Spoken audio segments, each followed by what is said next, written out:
6, a massive scheme to steal cash from ATMs in our area will send a man in the country illegally to prison. The man, believed to be from Romania, has agreed to be deported when his time behind bars is up. Good to have you with us tonight. I'm Patrice Wood. And I'm Gene Valicenti, and this touches on a lot of hot topics in the news these days. After the I-Team's Brian Crandall broke the story last year, follows up tonight. Brian? And Gene and Patrice, the sentence imposed today, just under 3 years behind bars. Now, as I first reported back in November, the two suspects were accused of planting skimming devices in ATMs in Warwick, North Kingstown, and East Greenwich. But authorities believe they were linked to many more in Rhode Island, Massachusetts, and along the East Coast over 2 years.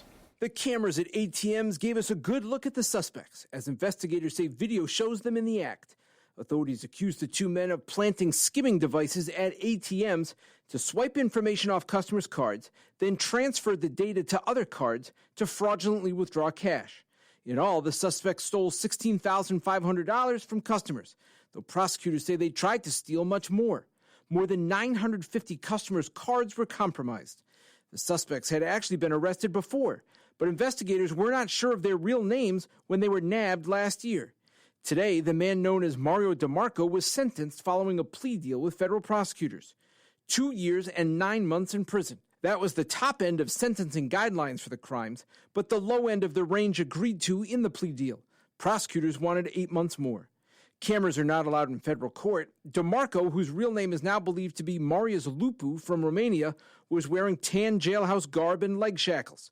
With a thick accent, he told the judge, quote, "I am sorry for these crimes. I know my crime is bad, and I'm really sorry." His lawyer claimed in court filings DeMarco turned to the ATM skimmer fraud to repay gambling debts. The prosecutor told the judge DeMarco was hurting people and did not stop, and that, quote, having a bank account compromised is really upsetting for customers. The banks paid the customers back. DeMarco is now ordered to pay the banks back.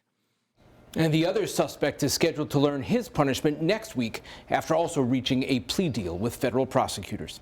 I'm Brian Crandall, NBC10 News.